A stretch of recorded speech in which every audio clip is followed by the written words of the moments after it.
বগুড়ার এই জগৎ বিখ্যাত রেসিপি কে কে খেয়েছেন আমাকে কমেন্ট করে অবশ্যই জানাবেন।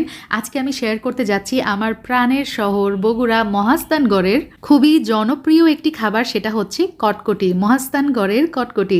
আগে এটা আমি প্রচুর খেতাম, তবে কিভাবে বানাতে হয় সেটা জানতাম না। এই অথেন্টিক রেসিপিটা জানার পর নিজেকে আর কন্ট্রোল করতে পারলাম না, দৌড় দিয়েছি কিচেনে। আর এই রেসিপিটা বানানোর পর আলহামদুলিল্লাহ আমি নিজেই অবাক, এতটা পারফেক্ট রেজাল্ট পাবো ভাবতেও পারিনি।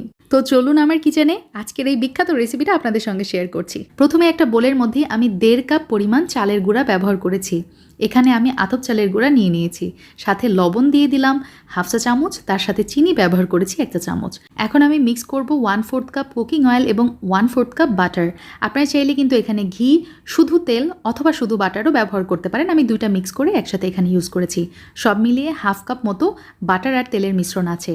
কালো জিরা দিয়ে দিলাম 1/2 চা চামচ। এখন যেটা করব, সব কিছু উপকরণ খুব ভালোভাবে হাতের সাহায্যে মিক্স করে নিতে হবে। এই স্টেপটা কিন্তু মোস্ট ইম্পর্টেন্ট, এটার ওপরেই কটকটির প্রায় 80% টেস্ট ডিপেন্ড করে। আচ্ছা, সব কিছু খুব ভালোভাবে মেখে নেওয়ার পর আমি এখানে প্রায় 3 টেবিল চামচ মতো পানি অ্যাড করেছি। আবারও খুব ভালোভাবে সব কিছু মেখে নিয়েছি। দেখতে পাচ্ছেন এই পর্যায়ে মিশ্রণটা কেমন ঝুরঝুরে হয়ে গেছে, ভাপা পিঠার মিশ্রণের মতো কিছুটা লাগছে। এখন স্কোয়ার শেপ ফ্ল্যাট বাটিতে আমি এই মিশ্রণটা ট্রান্সফার করে নিচ্ছি। এখন সবচেয়ে সহজ কাজটাই করব, সেটা হচ্ছে এই যে দেখেন, হাত দিয়ে চেপে চেপে এটা সেট করে নিতে হবে। কিভাবে করছি খেয়াল করেছেন নিশ্চয়ই। একটু চারকোনা করে এটা হাত দিয়ে চেপে চেপে আমি খুব ভালোভাবে সেট করে নিয়েছি। এখন ছুরি দিয়ে খুব সুন্দর করে কেটে ফেলতে হবে। স্কোয়ার করে আমি কেটে নিচ্ছি, কারণ অথেন্টিক যেই রেসিপি সেখানে স্কোয়ার শেপটাই থাকে, আমিও সেভাবেই কেটে নিচ্ছি। ব্যাস হয়ে গেছে। আর হ্যাঁ, এটা কিন্তু একদমই অরিজিনাল অথেন্টিক রেসিপি বলতে পারেন। অরিজিনাল রেসিপিতে এভাবেই করা হয়। আচ্ছা, এইদিকে আমার কিন্তু তেলটাও খুব সুন্দরভাবে গরম হয়ে গেছে। একটা কাঠি দিয়ে দেখতে পাচ্ছেন বুদবুদ ক্রিয়েট হয়েছে, তার মানে পারফেক্ট। চুলার একদমই লো টু মিডিয়াম হিটে আমার শুরু থেকে শেষ পর্যন্ত এগুলো ভেজে নিতে হবে। আর এভাবে ভেজে নিলে যেটা হবে, ভিতর পর্যন্ত একদম ক্রিস্পি হবে, খাস্তা হবে, যেটা অরিজিনাল রেসিপিতে হয়ে থাকে। 8 থেকে 10 মিনিটের মতো সময় লেগেছে আমার, হয়ে গেছে, উঠিয়ে ফেলছি তেল থেকে। এখন আরেকটা কড়াইয়ে আমি 1 কাপ খেজুরের গুড় ব্যবহার করেছি, তার সাথে দিয়ে দিলাম হচ্ছে 1/2 কাপ পানি এবং লাগছে কালো জিরা। আপনারা চাইলে এখানে কালো তিলও ব্যবহার করতে পারেন। এখন আমি ঢাকনা দিয়ে জাল করে নিব যতক্ষণ না পর্যন্ত গুড়গুলো গলে যাচ্ছে। এই পর্যায়ে খেয়াল করছে নিশ্চয়ই, গুড়গুলো কিন্তু খুব সুন্দরভাবে গলে গেছে। আমি আরও 5 মিনিটের মতো জাল করে নিয়েছি। এই পর্যায়ে শিরা অনেকটা ঘন হয়ে গেছে, গুড়ের শিরা। আমি পানিতে দিয়ে চেক করছি।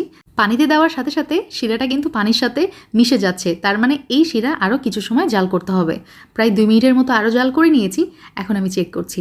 দেখতেই পাচ্ছেন পানিতে এই শিরাটা দেওয়ার সাথে সাথে কেমন একটা জমাট বেঁধে গেছে, চকলেট ক্যান্ডির মতো টেক্সচার চলে আসছে, তার মানে পারফেক্ট। এখন ওই যে ভেজে রাখা আমি কটকটিগুলো গুড়ের মধ্যে দিয়ে দিব আর অনবরত নাড়তে থাকতে হবে। এই পর্যায়ে চুলার জাল মিডিয়াম হিটে থাকবে, তা না হলে এটা একদম ক্যারামেল হয়ে তিতো হয়ে যাবে। তো হয়ে গেছে, কিছু সময় নাড়াচাড়া করে আমি চুলা থেকে নামিয়ে নিয়েছি আর একটা ফ্ল্যাট প্লেটে এটা রেখে দিলাম। এভাবে আমি ঠান্ডা হওয়া পর্যন্ত ওয়েট করছি। তো আমার কটকটিগুলো একদম সুন্দরভাবে ঠান্ডা হয়ে গেছে। দেখতে পাচ্ছেন এভাবে হাত দিয়ে টান দিলেই খুব সুন্দরভাবে এগুলো ইজিলি মানে আলাদা আলাদা হয়ে যাবে। ওপরে শক্ত গুড়ের লেয়ার আর ভিতরে ক্রিস্পি খাস্তা মুচমুচে একটা টেক্সচার আপনি পাবেন। আর যারা খেয়েছেন তারা সবাই জানেন এটা কত মজা হয়। আমরা বগুড়াবাসী যারা আছি, এটা থাকলে সকাল বিকালে নাস্তার জন্য আর কোনো টেনশন করতে হয় না। আর এই কটকটিটা বানানো হয়েছে আখের গুড় দিয়ে, আপনারা চাইলে আখের গুঁড়ো ব্যবহার করতে পারেন। কালার একটু মানে কম বেশি হবে, তাছাড়া টেস্টে তেমন কোনো পার্থক্য আসবে না। আর কটকটি বানানোর সময় একটু পাতলা করে বানিয়ে নেবেন। আমার আজকের কটকটি একটু মোটা হয়েছে, তবে পাতলা করলে আরও বেশি ক্রিস্পি হয়। Enough for today. আল্লাহ হাফেজ, আসসালামু আলাইকুম।